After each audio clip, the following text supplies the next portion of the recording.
Just wait till it pops up here on.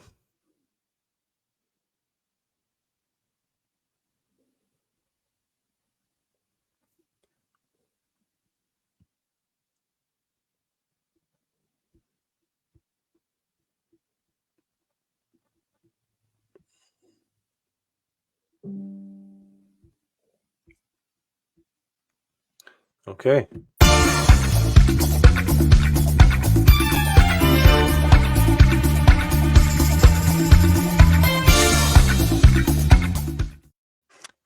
Welcome everybody to the live. It is Tuesday, and we are about to get into some discussing grace or discussing the gospel. And as you're probably looking at the screen going, well, Joan doesn't look like this. This must be the younger version of Joan, but no, it's not. It's actually Brooke from Faith in 20. Brooke, thanks so much for joining me for the next 30 minutes and discussing grace. I'm glad to have you aboard. I feel like I have big shoes to fill here. Like I'm filling in for Oprah or something. And you know what? Joan would say otherwise because she's such a meek and mild person. But it doesn't matter. She's in Florida on the beach enjoying sun. And I told her, I said, well, I guess I'll have to lay you off and pick a suitable replacement. But anyway, we're back at it again. This live is basically, we've entitled it Discussing the Gospel or Discussing Grace. Everything's filtered through the lens of grace. And tonight, I think we got a pretty good show as we navigate and traverse through all this. But as last week, Joan and I started a before and after the life of Paul.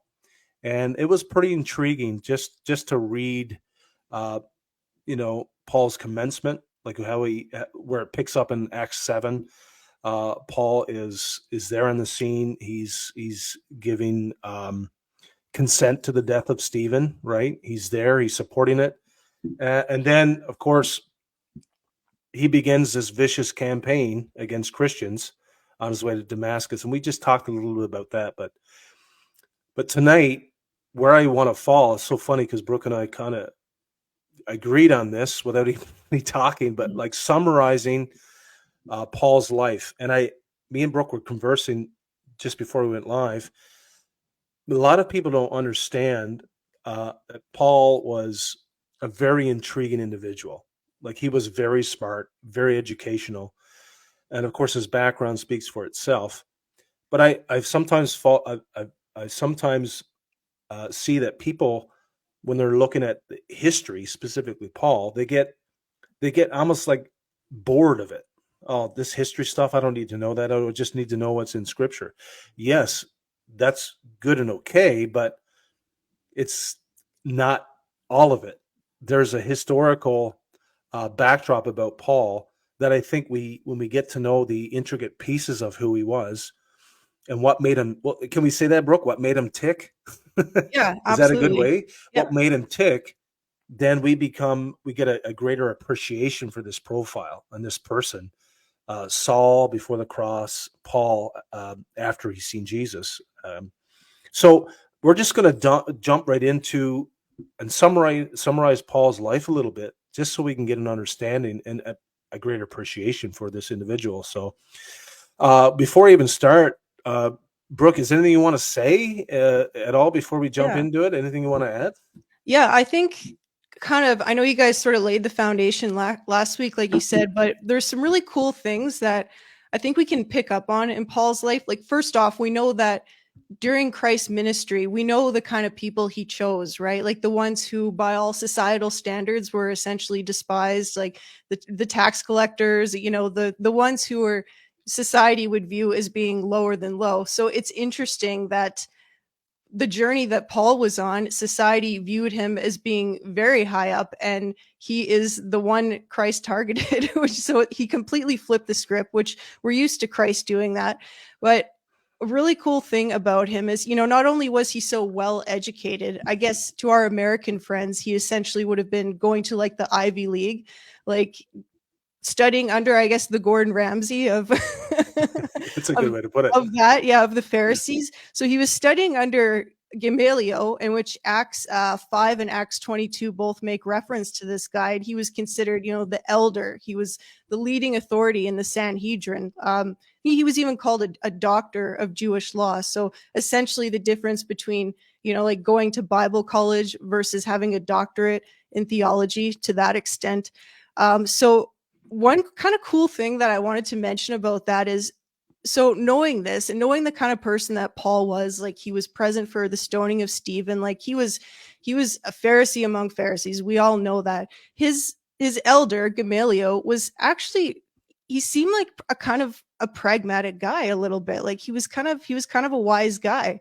In Acts 5, when the apostles were brought in before the Sanhedrin, he actually prompted his fellow Pharisees to go light on these guys. He said, look, if these guys are from God, then you're fighting God himself, which ironically is Isaiah 46:10, where God says, my purpose will stand. I will do all that I please. So this guy who you would expect to be, you know, let's stone him to death, incredibly harsh, being Paul's teacher, since this was the kind of guy that, Saul was. He was actually he was pragmatic about the situation. He was kind of wise, saying, look, we don't know where these guys are coming from, but if they are from God and you go up against these guys and they are from God, then you're going against God himself. So I feel like there's a little bit of a blueprint there, like perhaps a little bit of foreshadowing to the kind of person that Paul would end up being in his ministry. So I thought that was kind of just a neat little tidbit. Yeah, that's an incredible point to make. I mean, you look at Paul, you have to say how, like, he was so, not only did he have the history, the education, and the wits, and just the wisdom and how he navigated conversations and situations, but he was so persuasive. Like the guy was, anybody who has, I don't know about you whether the education is right or wrong. If you are very persuasive, I mean, you look at Acts 10, Paul when his journey to Thessalonica, and he walks into that place, Athens, Greece, and he walks in there and he sees these idols. I mean, the guy is so persuasive and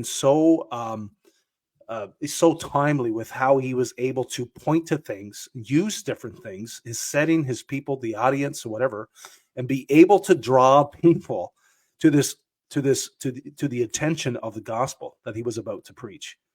But all of that came from, like you said, he was. I always seen Paul as being so stoic too, like the look on his face was very I mean, I've never met the guy, wasn't there, but you could just create this image in your head that he was just so, we say in the sports world, he was just so locked in like Yeah. in every respect of that term. But again, before we jump in, I know, Brooke, you got a lot of stuff to share, but we're just going to share interchangeably. But as Paul, of course, we all know him. Everybody knows him in the Christian world, his conversion. They know his name was Saul before he became Paul. And that was kind of indicative to the transition, right? This is what he was before, and this is what he is now. And a traveling apostle preaching the grace of God throughout the Roman world. I mean, just unbelievable. But he was on this road, we know, Damascus, and his whole plan was to bring out the ravenous wolf, sorry, as I said it, the ravenous wolf, and to basically tear the Christian, which was called the way in the early church, to tear them apart, like to silence them, to put them in prison, to do away with them, right? And as he's going, he's basically blinded by a light, and he falls to the ground, and Jesus speaks to him, right? Jesus, he's a witness, right, to Jesus Christ. He hears him, and it's indicative to the response, right? Who are you, Lord?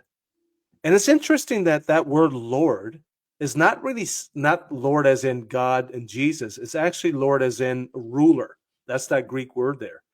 Yeah. Ruler. This is sense that he's paying respects to. Obviously, he knows and gets a sense that this voice, this person is someone of greater authority. There's authority here. Well, that's So just he, it. It's sorry. It's it's not unlike what we've seen throughout the Hebrew Bible with these That's divine right. messenger encounters, right? His reaction Hmm. was very much the same as what we've seen all throughout, even just Genesis. It was a very similar reaction to the divine messenger, except he knows this is more than just the divine messenger. This is he knew this is the resurrected Christ, and immediately he was in awe.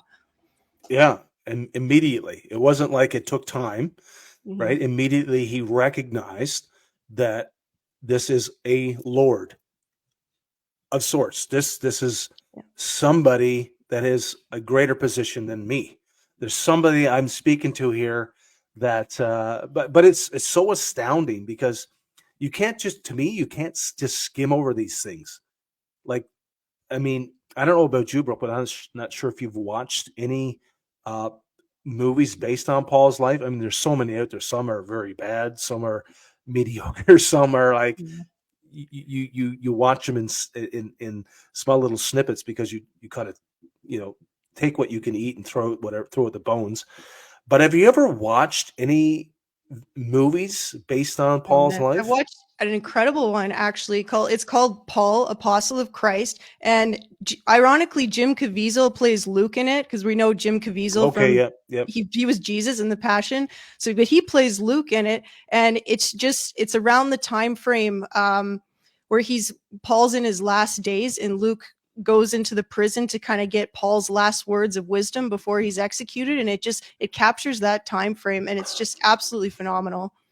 Yeah. See, I don't think I've watched that one. I'm gonna So send that to you. You'll love it. okay, good. Because I need to extend my library just a little bit so I can have a little more tasteful content Mhm. and content that don't cause me to reach for the power button on the remote. But again, go back to Paul. He encounters Christ, okay, on the road to Damascus, the very road that he's traveling. He's got permission, right? He's got the signed document that says you go and do your work, go do your thing, and of course we know what's happened. And then he's led to Ananias, which is another. I mean, I've read that so many times, and I still go back and read that whole encounter, how Ananias was involved. Anyway, he was there. Paul was cured of his blindness after a few days, and we know that was history. And then we come up to his first few years, like his first few years immediately following his conversion. Well, I wouldn't say immediately following, but because I mean he spent some years in the desert, right, in Arabia, um, and then after that he departed, which I just said, and then he returned to Damascus. He Mhm. returned to it because he was fleeing the very people that were, his circumcision party, we'll say, his Yeah. posse, the people that were in his corner, the people that he represented, right, the Pharisees, and he fled ahead, and he headed to Jerusalem, where I think two of the greatest events in Paul's life took place. First was when he met Barnabas, um, fellow Christian and a companion. He met Barnabas. Uh, do you remember the vision that he's seen when he was in Jerusalem? He's seen in the temple that commanded him to take the gospel to the Gentiles. Remember that? Yep. Yep. That was a pretty cool moment. If you can't, if you got to read about that. That's so. These are the things that we skim over. We're like, oh, he's just in the temple. He's seen a vision. Okay, no, that was great. That was the precipice, like of how things unfolded from there. Um, and Yeah. then That was pretty there cool. was, yeah, it was pretty cool. And then there was another assassin plot we know about when he was fleeing to Caesarea, I believe. That he ended up in, I think it was in Antioch somewhere. Again, my history. This is why I keep reading it, because I can read it so many times and still forget it. It's like brain, hold on to the information. Um, so he partnered with Barnabas and he took a journey down to Jerusalem uh, to bring. And I love this. This is the way I see it anyway. To bring relief to the church, right? Everything that was going on, and I mean, of course, he was the forerunner involved, and now he's bringing relief. He's got, we gotta bandage his wounds, so to speak. And then he returned to Antioch again. Anything you want to add? Because we can Yeah. do this I think interchangeably.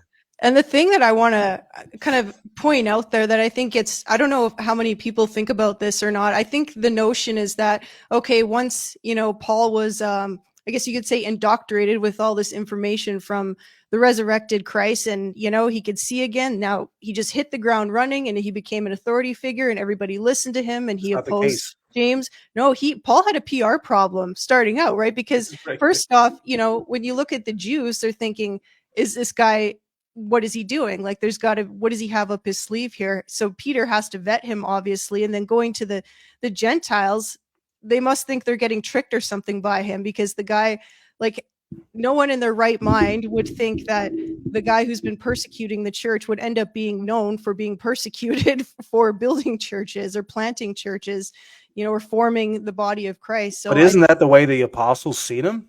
That's the way yeah, they seen him. yeah, They're like, I don't know, this is the guy that was persecuting the church, and now he's one of us, basically, is what they yeah. said. So he had to work out his PR problem in the beginning, I would imagine. Oh, absolutely. I mean, you spent a lot of time there too. Anything else? I think with the way Paul writes, like, just in Corinthians, for example, like, I think we assume, because, and I know we have talked about this a little bit, but when someone is a Pharisee or they've been indoctrinated into that lifestyle, I think there's a level of ignorance that we assume that goes on with it. But that wasn't really the case with Paul. Like, we know he was very well rounded. Like, he was a worldly guy in the sense that, he understood Greek literature. He understood when he writes to the Corinthians.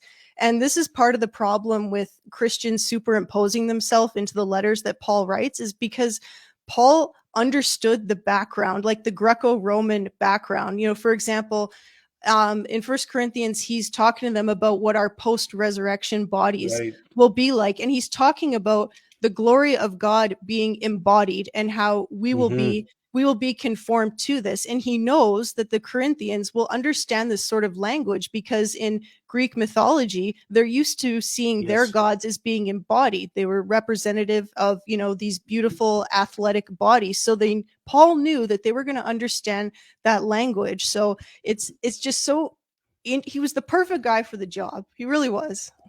Yeah. I mean, to attach to that is, the outline of Hebrew. He was a Hebrew. He was a Pharisee. I mean, he was from the tribe of Benjamin. Who, I mean, it's like, you know, not growing up as royal family, but getting adopted into them.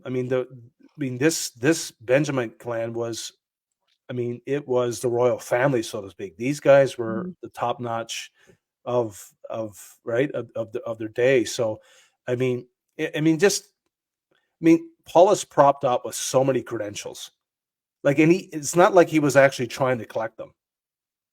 You know what I mean? Like you said, he's not like he was going around, I got to build up my resume in order for Jesus to use me. And to go back to what you were saying too, is like superimposing yourself into the text. I mean, how many sermons have I heard about you got to be Paul, right? You got to be like Paul, or No, you got you to. don't want to be Paul. No, I Trust was me. going to say, I was just going to say, you don't want to be that guy. That guy was one and done. It was only one guy to fill it, and God knew, and of course he pinpointed him, and the rest is history. But you have to be so careful as to who. Number one, stop calling these guys heroes. Do you think these guys would ever want to be called heroes of the faith?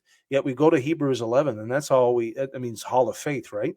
I mean, we preach these characters, like we should be, making Halloween costumes of them and going and acting like them. Like, that's not the case. These guys were typifications. These guys were chosen for a specific mission, and yeah, are we recipients of, like Paul said, I have the burden of the saints in mind? Yeah, we're reading letters. We're reading 13 letters of the New Testament that are his handwritten because of the burden he had to speak to the saints, and someone recorded it. And here we are now reading the burden. I mean, I think you can say this with caution, that through the ripple of history, we're attached to that. Like, we are now reading about Paul's life, and what he said rings true for us. You know, I mean, we're the benefactors. Is that probably the better word? Yeah, absolutely. Yeah, it's like Veterans Day, it's like Remembrance Yeah. Day. It's like thank you for our freedom. It's like flogging sounds like a lot of fun until you look up the definition and you realize what it actually is. You don't want any part of that. 2 Corinthians 11. If you want to be like Paul, well, try to complete the list and maybe add a little bit more if you want to, if you want to be the goat. Yeah. You know what I mean? But anyway, so his first missionary journey when he went to Antioch. Now I might mess this up, so you might have to jump in there and correct me if I'm messing this up. I think it was Paul and Barnabas, right? Were called Yeah. in the first journey, and they set sail for Cyprus. So I'm going off memory here, where they met two men, and Paul preached. I think it was it Sergius or Paulus or something like that. Oh, I can't remember. now you're getting me to stretch my memory on Yeah, that. yeah. Again, I'm like you, Brooke, in the sense that I love to gain information and knowledge, but not all of it sticks. Not all of it stays. But I think he was a Roman deputy who believed the gospel. Do you remember that? He was a Roman deputy. I forget, and maybe I said his name wrong. Paulus, I'm assuming Paulus. I could be wrong. Mhm. And um, that was, I guess, I'm not sure how long that was, but I won't spend a lot of time for that. But anyway, after they spent time there, they set sail and they went to Perga, Pisidian Antioch, where I think that where Paul actually preached his first evangelistic gospel message.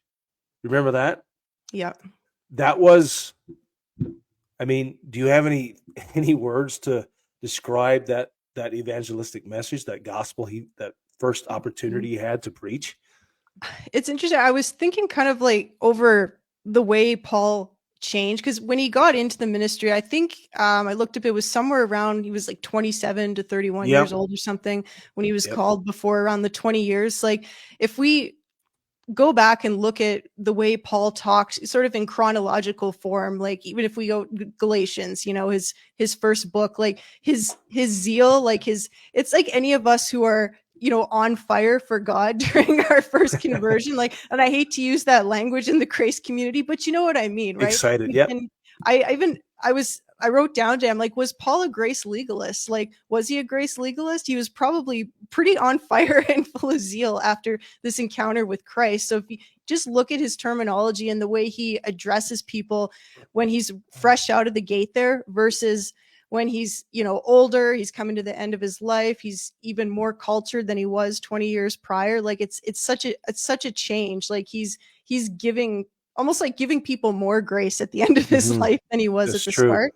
Although for good reason. He had good reason to be speaking to people the way he was starting out. But I think Didn't we have this conversation on Sunday about knowing your audience and how you speak to yeah, them? There, th- there's such a lot of people think, well, you got to, season your conversation with salt, right? Be graceful, and I get it. But there comes a time when there's extreme opposition, not only against you, but against the specific regime that you're up against. Sometimes the collective power of that opposition calls for, not ignorance, but like Paul clearly Paul had to be militant at times. I mean, militant oh, might be a strong absolutely, word, but I believe so that it fits. But as yeah. other, but when you go to say, like you read Corinthians and that letter to the Corinth church, was it stern? Yes, but it was still. I mean, he still reminded them, who they were, and Paul was so good at that, right? Even to the Galatians, right? You're running such a good race. Someone like, why'd you let them cut in on you? Right? Like he was very straight to the point, but then he reminded them, hey, this is who you once were. This is who you are now, right? That's not a gospel. This is a gospel. So he was very directive. And he spent a lot of time. I mean, you have to be with that kind of knowledge and persuasion to be very reflective. Like I mean, the guy. I wish I read his diary. you Oh, know. absolutely. Like it's essentially, if we didn't have Paul, like if it was up to say Peter, I mean, we have so many examples of Peter kind of going back and forth. If it was up to him to preach to the Gentiles, it's like you take on the Jews and the Gentiles, Peter. I don't know where we would be at. So essentially, Christ comes to him and he's like, here's my baby, protect it with your life. So That's this a was his great job. So he illustration. explicitly defended grace at all costs. And I think going through all 13 of his letters today, I was thinking about what, based on the way he talks, what is most important to Paul in Galatians. I think aside from the fact that, he was young and zealous, it was the fact that people were coming in after him, perverting the gospel. Like that is an absolute no. By the time we get to Corinthians, yeah, he's trying to correct things. He's trying to make, fatherly judgments here, and help these spiritual infants along. But even dealing with, some of these harsh things that they were dealing with, like incest in the church and whatnot, even then it was not, he's like, we can deal with this. You guys are saints. You guys are justified. You're good. We can deal with this. Have some common sense. But when it came to, someone coming in and perverting the gospel or denying the very foundation of the church that he's trying to lay there, that's where all bets are off with Paul. You know what, Brooke? I want to circle back around. Excuse me, to something you said earlier. Again, Paul's literature, the way he, the semantics, the way he talked. I mean, based on the example you just gave, like we have to understand who Paul was before. Like even go back there one more time and think through who this man was, his position, right? His mission. And then he encounters, Jesus on the road to Damascus. Now, that's different than when you grow up in a certain denominational camp and you're screaming and yelling and being militant just to preserve a denominational doctrine. That's not what Paul was doing. Yeah. You don't understand the difference there? Like Paul is defending the faith. He actually, like that, those words are actually mentioned in his letters. Defend the faith, right? Fight for the faith. But it wasn't fight for denominationalism, or fight for my sect over this sect, or fight for tongues versus fight for, you can put in whatever you want there. But when we see Paul in action, there has to be a dividing line between Saul and Paul. Who he was before the cross, before Jesus, and after, his approach was all derived from this Jesus that changed his life. I mean, that's layman's terms. And everything he done came from that. Now, he did it soundly. He did it with, rigor. He did it with correction. And I love what you just used there, because we don't use it in the church, Brooke, is we don't use, we say you sinned and now we gotta get you to go through a discipleship program, to prove to everybody you're not like that anymore. Instead of saying, hey, what'd you do that? Get some logic. Right? Like that. Like, why can't we speak like that? Like, that defies logic. This is why there's so much controversy with Paul, though, is because it's common sense, and common sense is not very common, right? So that's why. And the thing about Paul is it's so perfect, because he knew what the Gentiles were going to be up against with the Jews. Like, coming from being a Pharisee among Pharisees, he knew the sorts of issues that the Gentiles were going to have with the Jews. And there's the issue of the assumption of superiority among the Israelites, right? And how does Israel work itself out without pride? Right. So Paul had to address these things, right? And I try to give, the Second Temple Jews the benefit of the doubt here, what it must have been like for them who have the covenant, and now the Gentiles are coming in. The first thought must have been, well, of course they need to convert to Judaism if we're all going to be one in Christ here. Like if we're Jews and we're superior and they have this assumption of being chosen and now the Gentiles are coming in, would the first thought maybe not have been, well, you're going to have to convert then, you're going to have to follow the circumcision and all that. So Wasn't that Paul, Acts 15 though? Wasn't that the yeah, whole Jerusalem, that's the thing is meeting? it's that the whole, so Paul had to kind of work that out, and how do we Yep. deal with the Israelites with that pride issue that they have? So, and he knew what makes them tick, obviously. Yeah, that's a great point. Which I think even though this was, I guess, the premeditated plan for yourself was not to go with the whole James and Paul debate, but it's so hard not to talk about it now that I mentioned Acts 15, right? Yeah. But Paul was the one; he was the ringleader that went down with the letter, so to speak, to say, okay, we've come to a conclusion, right? I mean, he's the guy that said, I'll stick my face out there. I'm willing to do it. But I'm not sure if we want to jump in. Do you want to talk about that? Because I Yeah, know, because there's a few that things was a turning point, right? Because yeah, that we was a can big go into conversation. there's a couple things about Paul's theology in general I wanted to bring up. And if Yep, since you brought up James, I debate back and forth James' intentions. Like, to what level was James actually ignorant? Like, did he just really believe they must have to convert in some way in order for us to be one family? Or did he have ill intentions and he didn't want to lose that hierarchy that he was in? Because I mean, obviously, like all of them, he knew the Torah very well. of And course. James is famous, his famous faith without works business. But if he knew the Torah very well, he would have known at what point Abraham was justified. And of course, he used the Abraham and Isaac example as a deed from Abraham, and that's what justified him. But he knew the Torah very well. I think that's safe to say. So he must have Absolutely. known at what point Abraham Hmm. was actually justified. So that it makes me wonder, was James purposely changing this around and using this example so he could try and maintain some sort of authority? Like, to what level was he ignorant in all of this? I don't get it. I mean, I've wrestled and struggled with that too. His intentions. Um, I mean, I've always wondered too. Did James have? I mean, the whole eating with the Gentiles, scene, right? When all of a sudden the Pharisees show up and he decides to completely change his mind, right? Like there was this contradiction. But I'm wondering if James, like, is it safe to say that James is kind of knowing the Torah, knowing knowing the law? Did he get kind of caught in the middle as to because you mean sometimes the gospel. I will just say this, and you could tell me if this is we could draw a line.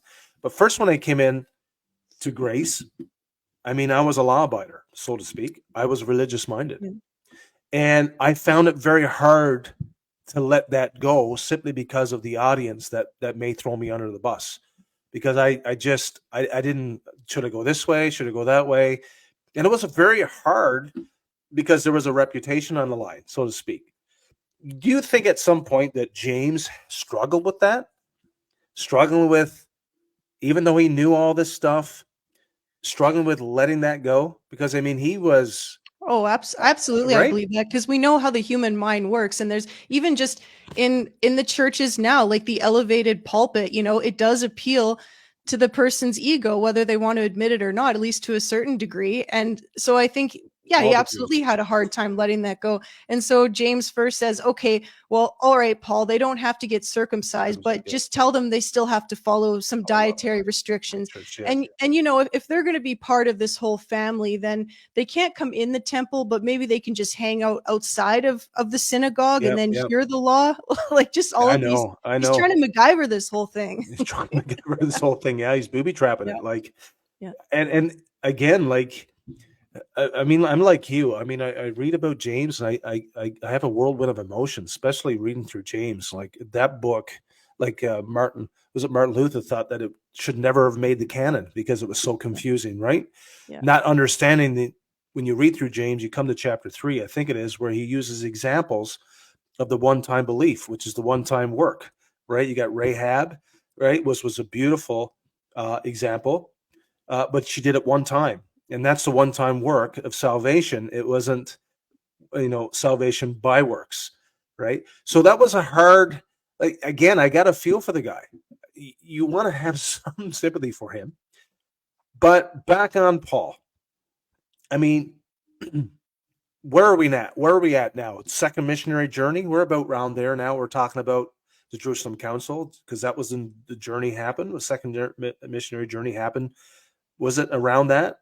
I think it was. Yeah. And I Yep. think I was, I was thinking today, I wanted to try and get more of a sense of what the background was for the Jews. Because I think, unfortunately, because of the Reformation's response to the Catholic Church, that's really filtered down a lot Yep. to us. And it's sort of altered the way that we as Christians see intertestamental Jews or the Second Temple Jews. I think, Right. unfortunately, that's shifted a bit. But, at no point did the Jews ever think that they were saved by their own merit. Like, so I was looking into this, and the first century Jewish belief was covenantal nomism, which Yep. means they Yep. understood, right, that they were brought into the Abrahamic covenant by no means of their own, because God brought the covenant to them because he wanted to invite them to have a relationship with That's him. right. But the idea was that in order to stay in the covenant, they would need to abide by the law. So it's sort of our salvation is there, but in order to stay in the good graces, you have to maintain this law. So I think it wasn't as black and white as the works versus faith thing. And No, I I don't think I so. think this makes a little bit more sense because there's a lot of I know talk out there about, does Paul contradict himself? Like in Romans, where he says God will repay each person according to what they've done, and then further on says, a person is justified by faith apart from the law. So what does he mean by that? And I think Mm-hmm. he was addressing that background in the Second Temple Jewish period, where we are saved by faith apart from the law, but you maintain it by keeping up the law. So I think he had to address that with his Jewish Mm-hmm. counterparts. Yeah, that's really good.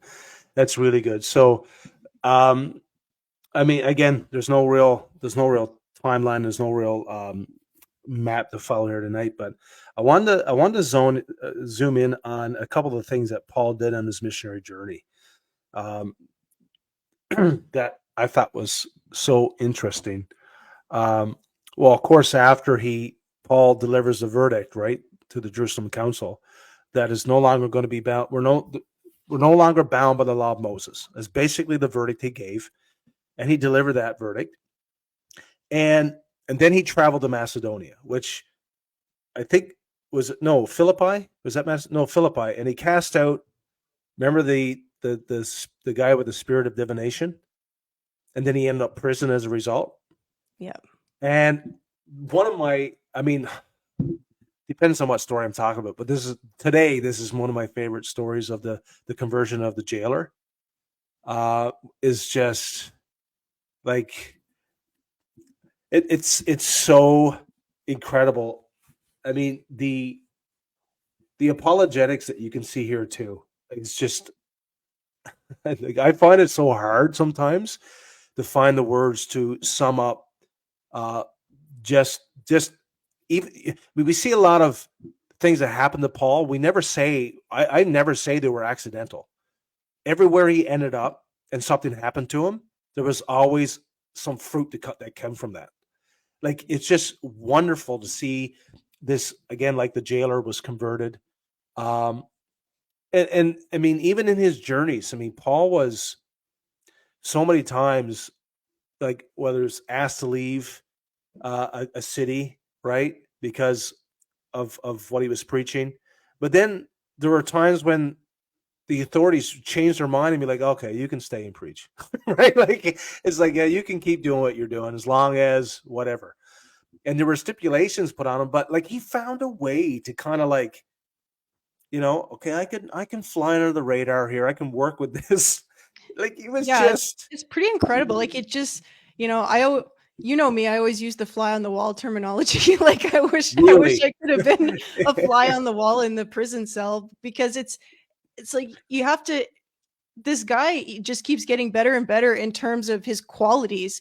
Like how is he doing this? How is he talking to people in this way, and how is he able to bridge that gap? I mean, obviously we know Christ chose him for a reason, and he was the perfect guy to do it, because who could bridge that gap between Pharisees and those who were considered dogs at that time, right? And he totally did, and he did it so eloquently. Let's talk about. Do you know much about? You might help me with this too, but I think I made reference to it earlier. But Paul's Mars Hill sermon in Athens. I mean, that alone, like I almost want to read it. Like it's just so good. Yeah, if you want to read it, go ahead. I wouldn't mind hearing it again. Yeah, some things you just want to hear it, right? You just want to hear it again. Where are we? Paul preaches in Thessalonica, right? Let's see. While Paul was waiting for them in Athens, this is Acts 17. He was deeply troubled by all the idols he saw everywhere in the city. He went to the synagogue to reason. This is, again, like, it's a big difference between reasoning, right? And Yeah. being absolutely absent-minded, like we see a lot of people in the church today. Yeah. Right? He reasoned. And again, I think that's a good point for us. Like we can reason with people unless they're stupid. Then I don't reason. Went to the synagogue to reason with the Jews and the God-fearing Gentiles, and he spoke daily to the public square to all who happened to be there. He also had a debate with some of the there you go. He had a debate with some of the Epicurean and Stoic philosophers. When he told them about Jesus and his resurrection, they said, "What's this? I love this. What's this babbler trying to say with these strange ideas he's picked up?" Others said, "He seems to be preaching about some foreign gods." Then they took him to the high council of the city. "Come and tell us about this new teaching." Come and tell us about this new teaching. They It's said, interesting they didn't shut it down right I away. was They just were going a to little say, bit intrigued, right? yeah, like, so, I mean, their palate was wet, right? Because I think these people, I mean, how could you not know, you know, that there was something intriguing about what Paul was saying, right? I mean, he's either, like they said, like he's a babbler, like well, this guy must be high on something, right? Yep. Maybe he's fig leaves. I don't know. And then where are we? Come and tell us, verse 20. You are saying some rather strange things, and we want to know what it's all about. It should be explained, verse 21, that all the Athenians, as well as the foreigners in Athens, seem to spend all their time discussing the latest ideas. So we know what philosophical ideas. So Paul, standing before the council, addressed them as follows: "Men of Athens, I notice that you are very religious in every way." I mean, what poignant words to say, right? I notice. Like even the words he uses. For as I was walking along, I saw your many shrines, and one of your altars had this inscription on it. Like, talk about taking something from the culture. Yeah, there it is, right? Like Beautiful. you got to get to their level, right? Yeah, like you talk about relevance. This is a great example of relevance when it comes to leading and having an opportunity to speak the gospel. Uh, the inscription, "To an unknown God." This God, whom you worship without knowing, that's interesting words too, eh? Is the one I'm telling you about. He is a God who made the world and everything in it. Love the Genesis reference right off the bat. Yep. Since he is Lord of heaven and earth, he doesn't live in man-made temples, and human hands can't serve his needs. For he has no needs. He himself gives life and breath to everything, and he satisfies every need. From one man, he created all nations throughout the whole earth. I wonder who he's talking about there. Excuse me. He decided beforehand when they should rise and fall of Mars Hill. He decided beforehand when they should rise and fall, and he determined their boundaries. His purpose was for the nations to seek after God and perhaps feel their way toward him and find him. Now, that's, I mean, of course, we're dealing with versions here, but I'm reading from the NLT. Like, that's an interesting phraseology, the way he posed that, right? Like, you know what? It's up to you if you so wish to oblige yourself and dive into this and take the meat, so to speak.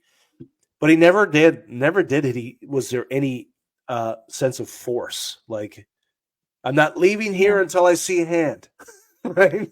Yeah, he's so crafty in the way he says it. If you think about, it's like if you talk to someone today, if you're trying to debate with someone or appeal to them in some way or get them to see your point of view, you start with a compliment and you say, "Look, you seem like a really smart person. Like I can tell you're super intelligent. So what I'm going to say, you could probably understand what I'm going to say." And then he starts to appeal to them with all the common sense, and he's got them now. He's roped them Yeah, in. that's exactly what he's done. He's again, the words he uses. Verse 28, for in him we live and move and exist. As some of your, this is very, very interesting. Some of your own poets have said, we are his offspring. And since this is true, we shouldn't think of God as an idol, designed by craftsmen from gold or silver or stone. God overlooked people's ignorance about these things in earlier times, but now he commands everyone everywhere to repent of their sins and turn to him. For he has set a day for judging the world with justice by the man he has appointed. And he proved to everyone who this is by raising him from the dead. We'll finish off chapter 17, I guess.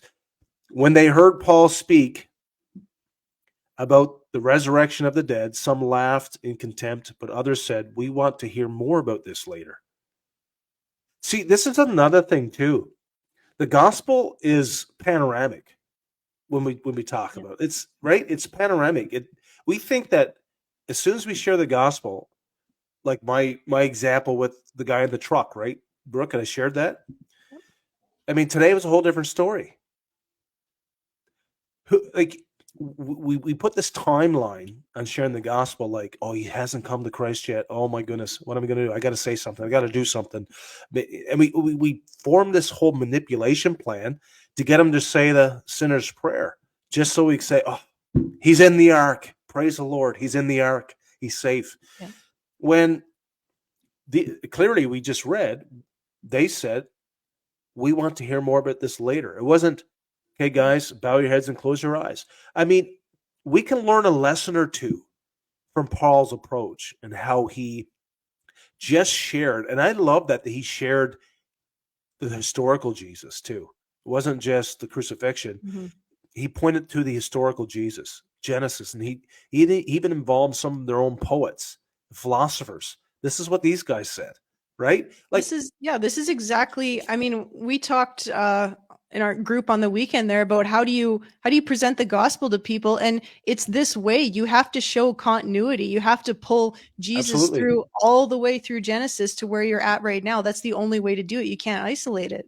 It's the rope, right? Yeah. That we talked about. It's the rope. But I guess we can cap it here at verse 33. Then that ended Paul's discussion with them. But some joined him and became believers. Some. Yeah. Some, not all. Some. Among them were, I'm not good at pronouncing words. Dionysius, is it? Is that a good attempt? Dionysius, yeah. Yeah. A member of the council, that's a big deal. A woman named Demarius and others with him.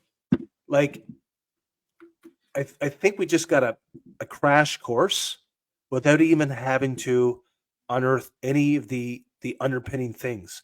Like, Paul understood his culture. He was very eloquent. I think this flies under the radar too when it comes to eloquence. Like, you don't have to be fast, right? You don't have to be quick at this. You could take your time, let someone talk. Use pinpoint key phrases and things they said that you can take and incorporate into, the presentation or describing the gospel. It doesn't have to be, you know what I mean? I'm going to go to John 3:16 every day. And that's what I'm going to use as my key verse, or Romans Road. Got to take people to the Romans Road, Brooke. I'm not saying these are bad things, but there are so many different ways. And when we find ourselves like in front of somebody, is it slow and steady wins the race? Like, just like you said, there's so many lessons we can learn from Paul here. Any final? Well, yeah, I think a big takeaway, like particularly with this passage too, is it, if you want to talk about be like Paul, I guess in this context, be like Paul, because I think especially Hmm. in Western culture, we really overlook the way someone's culture, everything, their identity is tied in with their spirituality. Like, you know, someone in a Greco-Roman society, that is absolutely true. They grew up with all of these ideas about different gods, what they look like, what they do, how they influence things. Smorgasbord. Even to the political system, even to the way they operate in their families, how they do business, what they eat. So coming in with that background, Paul understood all of this. So it's actually a very big deal if after this, what seems like a pretty short time span, he was able to convert even a few people here, knowing that their identity is so closely tied with all of this other stuff. That is absolutely incredible. And he was able to do it because he related to them. He came down to their level and he was sensitive to the culture that they were coming from. I want to make this note. 2 Corinthians 11, when he talked about on top of all these hardships, the daily pressure that he had of making sure that the saints were taken care of, the gospel. Did he have any pressure? Did he even make a comment about pressure to win souls? No, not at all. Like he was probably the most patient guy from what we're seeing here. But where was the daily pressure? It was the saints of preserving this gospel, Yeah. making sure they don't forget who they are. I think that's a profound thought that never did Paul ever have pressure or feel the, when I say pressure, of course, the pressure, the daily grind of all of these persecutions and all of these other things that he dealt with. But I'm talking about like I gotta win souls, or I gotta preach, and something's gotta happen. He didn't feel like he didn't feel that, but he felt pressure for the saints. Like he felt like, man, Yeah. these people. Yeah, he wasn't, a Billy Graham coming into the stadium and just like hitting people in the heartstrings and then taking off and just leaving them be. Like he really nurtured these people. And, it's just for any legalists out there, I want people to know that he wasn't sin focused. He helped people deal with sin, especially in their spiritual immaturity. They needed some help dealing with this stuff, but Paul's mission was to explicitly defend grace at all costs. 100 times. I said this in my last Mhm. life to Joan, 100 times. Out of all the times grace is mentioned in the New Testament, Paul's responsible for 100 of them, Yeah. while the other 55 are kind of scattered through the rest. Paul understood grace, and he did everything within um, the move of grace, I guess I can say. Yeah. But I think this is a valuable lesson for us. I think we case Paul in, and we think he's just one way when the guy was a smorgasbord of intriguing beauty when it came to how he presented himself, but how patient he was at times. I mean, he was just like, he was putting on so many different hats, and that's a good thing. But he just knew when and where and how. I think that's one of the things the church needs to get is the how. We have one formula, right? We got to get down to brass tacks. And if that formula doesn't work, right? If our outreach event doesn't work and it doesn't, put bodies in the pew, and if it doesn't, you know, if one, at least one don't come, right? Then it's all just an absolute failure. When Acts 17 shows us that that's not the case, right? It's not the case. There's no pressure to win souls.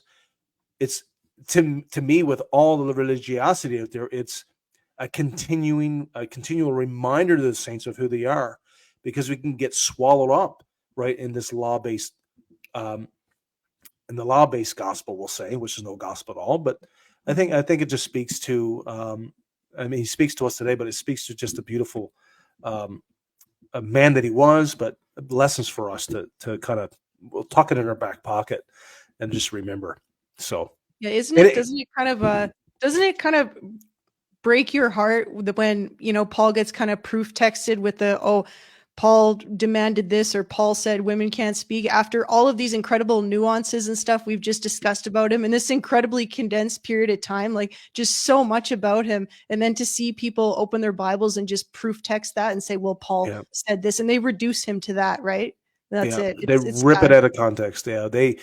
it's a misrepresentation.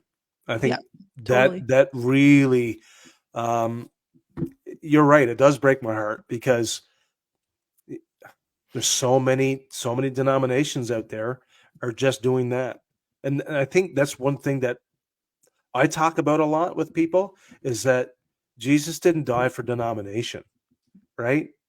He died to make you his son and daughter. And that's not the confines around that is not denomination. It's Yeah. Jesus plus nothing. So I think that is something that we need to carry with us. We need to keep with us and understand that if we're going to proof text a text, uh, we're reading someone else's letter and we're going to far remove not just the message, but we're going to, we're going to create a profile of a character that was never his intent. And I think that's so important Yeah. to remember. Stop Okay. playing telephone with Yeah, Paul. You're playing yeah, the telephone game. Stop it. that's right. Yeah. Well, Brooke, thanks so much for joining. We're on the hour, so it was an awesome It time to have was a you, lot and of fun. it was a lot of fun. We'll Yeah, probably do it again in the near future. for sure. And for those who are listening, you want to follow Brooke? It's Faith in 20 on Instagram. She's got a podcast, and you have YouTube. I am. Yeah, everything's on YouTube as well. Yeah. Everything's on YouTube as well, so you can head over there and give her a sub and learn some stuff. And yeah, and that's great. This is good. And for me, you know me, and all the stuff is on the Instagram, and YouTube. I'm not good at this stuff, so I'm just throwing you out there more than throwing myself out there. But thanks for joining us, guys. If you're watching the replay, you made it this far. Congratulations.